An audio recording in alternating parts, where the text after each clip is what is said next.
नहीं ना, आप उससे कहेंगे कोई बात नहीं बेटा, अगली बार। तो शायद ये जो फीलिंग क्रिकेटर्स के लिए आ रही है कि फाइनल में हारने के बाद भी फैंस कह रहे हैं कोई बात नहीं, हमने बहुत अच्छा खेला, या जो आप कह रहे हैं कि कोई बात नहीं, ये टीम है हमारी यंग ब्रिगेड जो ऑस्ट्रेलिया को हरा सकती है, और अगर हराएगी तो चौंकना नहीं चाहिए, पोटेंशियल है इस टीम के पास, और इससे मैं भी सहमत हूं। अब आते हैं दीपेश उस चर्चा पर जो वर्ल्ड कप के बाद से लगातार गर्म है। हम जानते हैं कि राहुल द्रविड़ का जो करार था भारतीय टीम के कोच की जिम्मेदारी है, वो वर्ल्ड कप तक का था।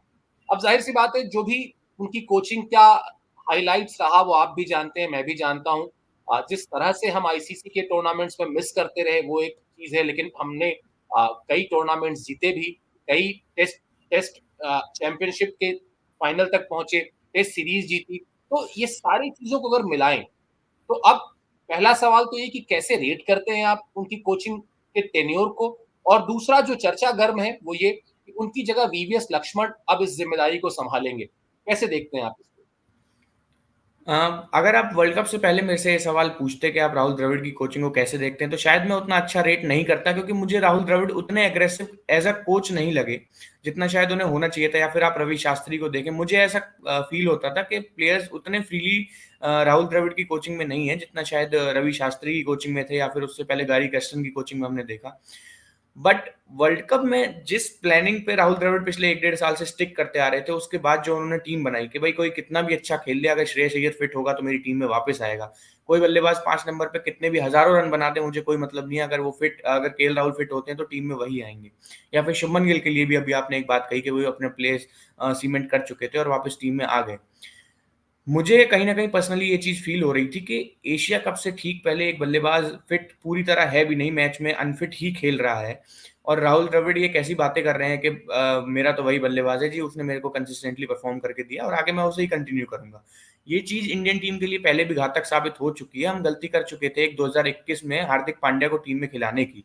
ना तो उनसे गेंदबाज़ी ही मिली और ना उनकी बल्लेबाज़ी में कुछ ऐसा हमें दिखा जिससे कि हाँ, टीम जीत रही है। बट जिस तरह उनके प्लान सही हुए अभी वर्ल्ड कप में, उन्होंने स्टिक किया, उन्होंने उन्हीं खिलाड़ियों को बैक किया। श्रेयस अय्यर ने आकर लगातार 4 50 प्लस स्कोर बनाए, जिनमें 2 तो शतक थे और काफ़ी शानदार शतक थे। एक न्यूज़ीलैंड के खिलाफ सेमीफाइनल में ही आया। वहीं बात केएल राहुल की करें, एज़ अ फिनिशर वो टीम में रहने वाले थे, 5 नंबर पे खेलने वाले थे। जो उनका रोल था बिल्कुल उसी तरह उन्होंने आईसीसी इतने बड़े टूर्नामेंट में अच्छे से परफ़ॉर्म किया, काफ़ी दर्शक थे उनके सामने इतना अच्छा परफ़ॉर्म करना। शुभमन गिल भी फाइनल से पहले मैं तो कहूँगा कि अच्छा खासा खेल ही रहे थे। तो एक कोच के लिए उसे, अगर कोच को आपको रेट करना है तो देखना होगा कि उसकी प्लानिंग जो है वो कितना उसका एग्जीक्यूशन हो रहा है और कितना उसका रिजल्ट निकल के आ रहा है। तो राहुल द्रविड़ की जो प्लानिंग थी उसका रिजल्ट हमने काफ़ी अच्छे से देखा। भले ही एक फाइनल मैच हमारा शायद उस दिन नहीं था, जैसा कि हम बार-बार कह रहे हैं, फाइनल मैच में हमारा दिन नहीं था।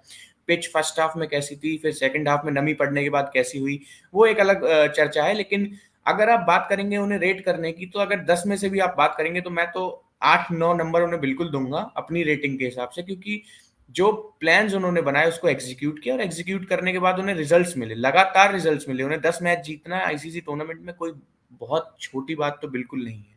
तो उस हिसाब से अगर आप देखेंगे तो मैं उन्हें अच्छा ही रेट करूँगा एज़ अ कोच। और फिर अगर आप बात करेंगे कि वीवीएस लक्ष्मण, उन्हें अभी देखना होगा कि एक नया कोच भारतीय टीम के लिए कैसा रहता है, क्या उसकी अप्रोच रहती है, किस तरह वो अपनी टीम को बिल्ड करता है। जैसे हमने देखा था शास्त्री के जब राज था, एक कोच थे, तो एक अलग मानसिकता टीम की रहती थी।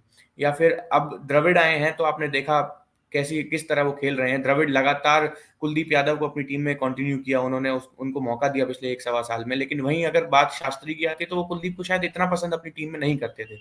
तो उसी तरह देखना होगा। बाकी आपने तो काफ़ी लंबे समय तक वीवीएस लक्ष्मण को खेलते हुए भी देखा है। आप शायद इस पे ज़्यादा अच्छी तरह बता पाएँगे कि वीवीएस लक्ष्मण का रोल कैसा हो सकता है भारतीय टीम के लिए आने वाले समय में?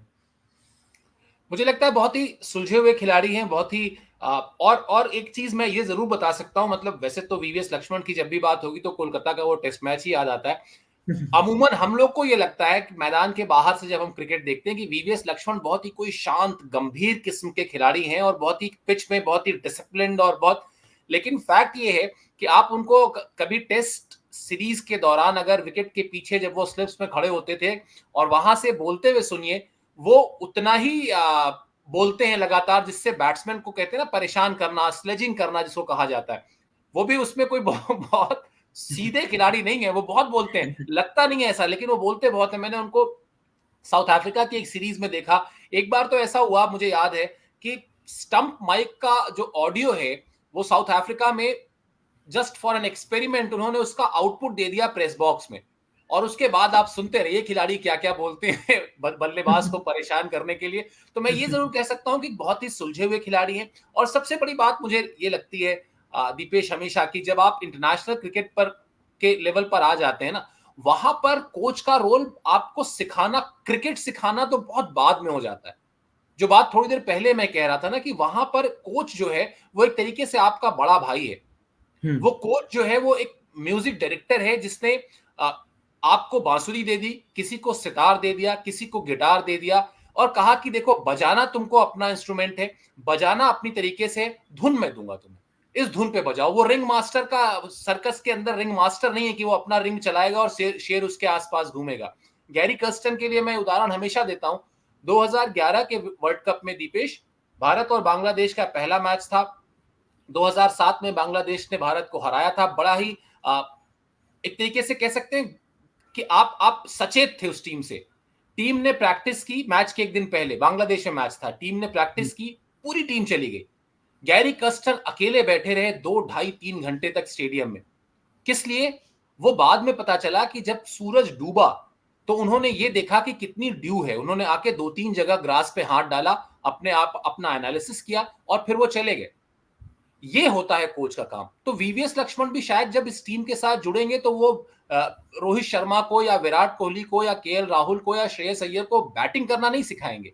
वो ये सिखाएंगे कि इस मैच में आपका टेम्परामेंट क्या होना चाहिए, आप किस तरह से अप्रोच करें। हेयर एंड देयर थोड़ा बहुत टेक्निकल चीजें, और जैसे द्रविड़ के लिए, द्रविड़ की कोचिंग में आप ये बात कह सकते हैं, विराट कोहली को जब प्रॉब्लम हुई लंबे समय तक, उन्होंने उनको पॉजिटिव बनाए रखा। या बात जो भी आप कह रहे थे कि उन्होंने तय किया श्रेयस अय्यर खेलेंगे तो खेलेंगे, केएल राहुल खेलेंगे तो खेलेंगे, उन्होंने 2003 में खुद वही काम किया था। विकेट कीपिंग की थी और बैटिंग की थी। वो काम उन्होंने केएल राहुल से करवा लिया और बहुत अच्छे से करवा लिया। तो मुझे लगता है ये एक ऐसा चेंज है जो शायद बहुत, दोनों, और द्रविड़ और लक्ष्मण लगभग लगभग एक ही माइंडसेट के खिलाड़ी भी रहे। अगर आप देखिए उनका बैटिंग स्टाइल, तो दोनों टेस्ट वाले प्लेयर रहे, दोनों टेस्ट में बढ़िया डिफेंस करने वाले प्लेयर रहे। तो मुझे लगता है बहुत ज्यादा कोई बदलाव नहीं होना चाहिए। यहां पेंच ये है या खबर ये है कि क्या बीसीसीआई इसके लिए कोई आवेदन निकालेगी जैसा होता है, क्या और भी लोग इस रेस में शामिल होंगे? अगर शामिल होते तो बात अलग है, वरना अगर ये ट्रांजिशन होता है तो मुझे लगता है कि स्मूथ ट्रांजिशन ही होगा। और द्रविड़ की जहां तक बात की जाएगी, भाई आपको वनडे में नंबर 1 बना दिया उन्होंने, टेस्ट में नंबर 1 बनाया आपको, ऑस्ट्रेलिया के खिलाफ आपको सीरीज जीतने में मदद की।